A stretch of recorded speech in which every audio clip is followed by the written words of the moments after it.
Hi everyone, and welcome to Jenna's Science Corner. Have you ever wondered how a cloud forms in the sky?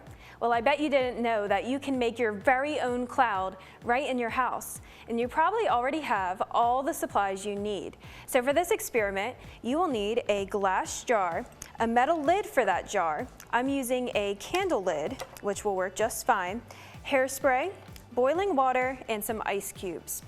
So now you're probably wondering, how could all these random objects possibly make a cloud?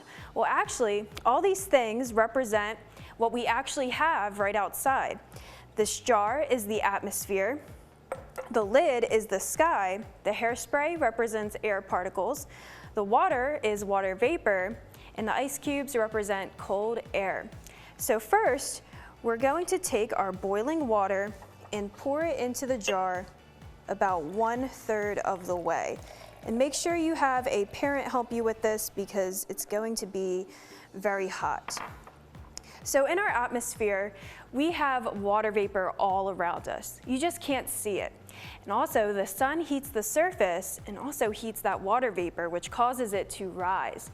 Now once it rises really high, it ends up running into some cold air, and that's what allows it to condense. So now we're going to take our metal lid and also put our ice cubes on top of it, and this will be our colder air high in the sky. So now let's let that sit. We're going to let that sit for a minute, and you'll already start to see it getting steamy. In order for our water vapor to condense, we need what we call condensation nuclei, aka air particles such as dust, dirt, or pollen that's all floating around the atmosphere.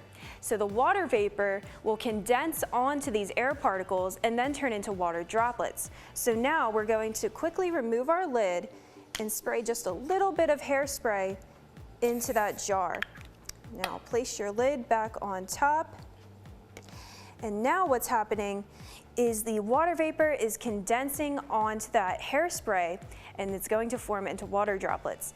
Then those water droplets run into each other and form into even bigger water droplets, and then eventually form into a cloud. So now we're going to wait about another minute or so. Once your glass jar looks like it's getting really steamy, it's time to release your cloud. So are you ready? Wow! Can you see that? It's our very own cloud that we made right here in the studio. And it was super easy with supplies you already had at home. So now, with your parents' help, you can go make your own cloud at your own house. And I'll see you next time at Jenna's Science Corner.